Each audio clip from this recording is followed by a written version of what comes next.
உங்கள் சாணக்கியாவின் 4ஆம் ஆண்டு விழா செட்டிநாடு வித்யாசிரம் அரங்கம், ராஜா அண்ணாமலைபுரம், சென்னை. மார்ச் 19 ஞாயிறு மாலை 5 மணிக்கு. அனைவரும் வருக, அனுமதி இலவசம்.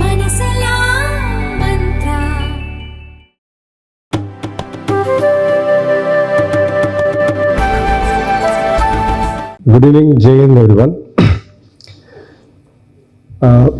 First of all, I thank the foundation, the founder, and the entire team out here, and the batch of graduates.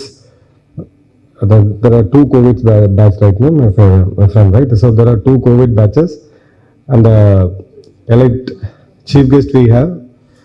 So they shared their experience, starting from Lalitha ma'am, and what actually we missed out, the gentleman who spoke just prior to me, the most and the worst hit business during COVID was the beauty industry, the parlor. It's not no jokes. I'm a small entrepreneur with some big ambitions. So it's really the pain, the amount of pain none of us could actually ever imagine. And thanks to you, sir, to get the business back again. And it's going to be a growth story of India. To start with, so in the batch we have been empowering the teachers. So here the caption says, where I was just thinking, I don't believe in empowering women. Women are already powerful. They need not to be empowered. What is right there is rekindling the hope. You know, there is a point of saturation once you get married, settled in, kids coming in, and then the life fits into a pattern.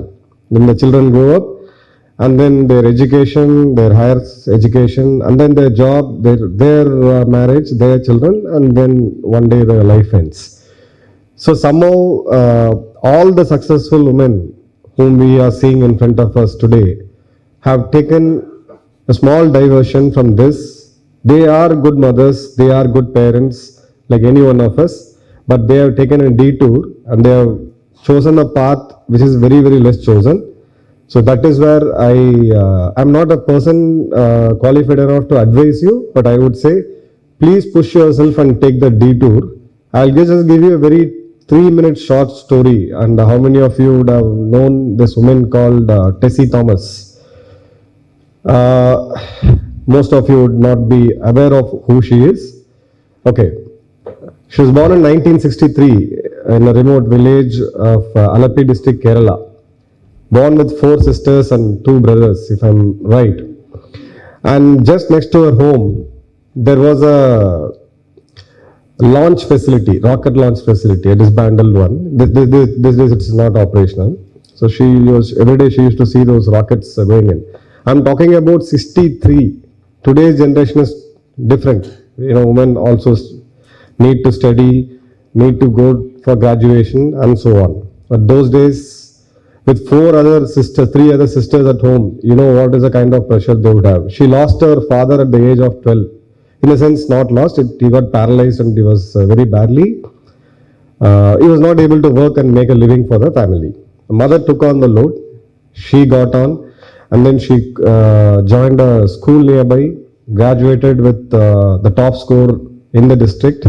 Later on, she joined the Government Engineering College of Thrissur. She took a loan of 100 rupee from SBI as an education loan, and then came out with flying colors in her engineering degree. Later on, went on to do her MTech in armament technology from Pune. Those days, it is unimaginable just for a woman to go on a graduation, that too in engineering, go to a hostel, and then from there go to some place called Pune, which is just not imaginable at those point of time. Even today we have restrictions at home that, you know, don't send the girl outside the city or outside the state, what will happen to her, her safety, security, and so on. So there was this mother who stood rock solid, you know, with this child. And then her 3 sisters also did extremely well. 2 of them were engineers and 1 became the MBA. And in somewhere in 2000, later she joined the DRDO, one of the pioneering organization, the government organization in terms of defense research. She was handpicked by Bharat Ratna Dr. APJ Abdul Kalam to be the program director for Agni Missile 3, 3000 kilometer range. And 3 months before, the same woman, Bessie Thomas, who's 60 now, she's a program director of Agni 5.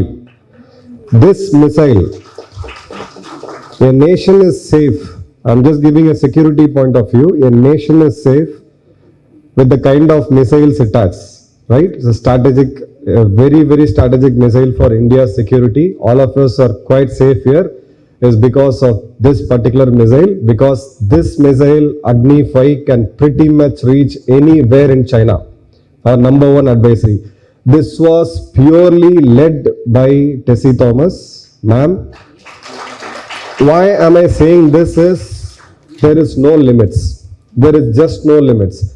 In my life, I was fortunate enough to speak to her for 2 minutes. I just asked her only one thing, ma'am, forget about my introduction. I just need you to tell me one thing, which can I convey to the people whom I, interact with. One thing which can change my life. She said, see, where this entire thing of missile engineering is totally has to be visualized. You have to imagine everything. Like there's a video which was happening where, taking a piece of paper, a skeleton, and teaching a kid what is head and what is toe and what is the elbow and joint, rather than making a child lying down and then marking, and then I saw that beautiful video coming up. So here at least you have a two-dimensional object in front of you where you can visualize. But a missile which has to go to the stratosphere at a speed which is just unimaginable, and then it has to go and hit a target in your enemy state with an accuracy of 150 meters. Is no jokes. She just told me one thing. See, that rocket launch pad next to my home was the catalyst. Everything needs a stimulant. For success, you always need a stimulant. So please identify your stimulant. Something has to stimulate you. Maybe one of the guest speakers out here, maybe ma'am out here, maybe this organization out here, maybe your kid, maybe anybody in your life, you need to have a stimulant. And then second thing she told me is like when in Agni 4, when we decided, okay, Agni 4 has to be announced to the country with a range of 4,000 kilometers and above. We said the Agni's limit. So as a program director, she said all her scientists who are highly qualified, don't use a word called limit. Just don't use a word called limit, because absolutely there is no limit for a human being, especially for women. Why I took her story is this entire narration of women empowerment. I don't believe in this. It's a feminist theory which was imported from the Western world. I don't believe in this. As ma'am said, 8th of March, it's International Women's Day. Present them roses, make them come and speak on a dais, celebrate them, and 9th of March, you again get back into something else. This is a pagan world's import. Today, we are standing in a place where women contribute to 18% of our GDP, and a Prime Minister speaks about, $10 trillion economy, and then we got to reach a place of a second largest economy in the 100th years of independence, which is 2047. If this has to happen, 50% more women, which is currently at 27%, it has to somewhere reach 47 and 50%. Otherwise, this will just remain a dream. It is impossible by any economical means, by any statistical method. This is impossible. 10% more women coming into work, coming into business, becoming a teacher, becoming an entrepreneur, becoming a job seeker or a provider will add to $173 billion of economy to India. This is the reality. So if the male society which dominates today has to, the political class and the business class put together, if we need to achieve the dream of India being the number 2nd economy in the world or number 3 economy in the world, which is realistic, without women's participation, it is impossible. So it is a necessity for the nation It is not a choice. There is nothing, again I'm repeating for the fourth time, there is nothing called women empowerment. They are the most empowered people. We need them in politics. We need them in policy making. We need them in decision making. We need them in defense. We need them in aerospace. We need them in as teachers. We need them as mentors. We need them as gurus. And we need them as our goddess. This is what I don't have certain, I have my own political affiliations and views. That's a quite different thing. One woman who still remembered in the history of Tamil Nadu politics, whenever something goes wrong, you always say that this woman should have been there. And the more, you know, who says it more, it's always the name. So please come forward, because your coaching, your teaching and mentoring is not only about producing graduates. It's not only about educating children. It is about making them take right decisions in life. It is about making them part of this beautiful nation called Bharat. It is about making them take right political decisions. This is a critical thing, because by 2030, 50% of our population will be less than 30. Sorry, 55% of our population will be less than 30. If we don't educate them with the right moral, with the right foundation of this country called Bharat, then we are going to lose it big time. So you all have a great responsibility. You all have a real job to do ahead in the next coming 25 years to 30 years.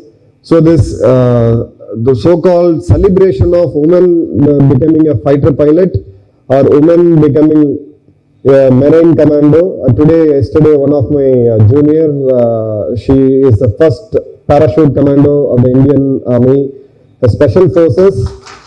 1 out of 15 lakh men has the probability to become a Special Forces commando. It is pretty tough. Just imagine this. Nobody forces you to become a Special Forces commando. I had my military service. I never had the guts to go and volunteer for the Special Forces, even though my physical fitness and mental agility was very, very high. A woman today has made it. They serve from Siachen to Kashmir to Kanyakumari, underwater and over the sea. So there's absolutely nothing called woman has done this, woman has done this. It is just the system has matured today, so that we don't get jealous of it, or we don't restrict them to do it. We have another country, which is Afghanistan, which is the 168th poorest country in the world.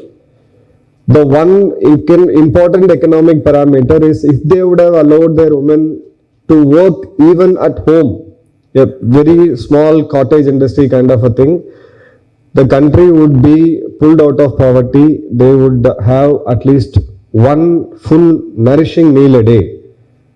But those idiots decided to go into some medieval law, which put the woman back in their this thing. You should wear this. You should hide yourself and this. So we are a progressing nation. Our mindset has to change. I request all the men out here in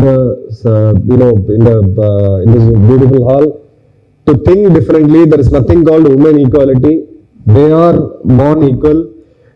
They are much more than any other man in any job, be it battlefield. I have served with women officers in Kashmir, in peak of the battle. There are a lot of time where, like I myself personally feel that one area we need to improve is lack of focus, get diverted. Women are too good in it. So I take a bow in front of all of you for taking this detour, like what ma'am had done, taking this detour, coming into an online form of education, learning how to empower a kid, and going back to the society and going to give what you are. There's 5,000 or 50,000.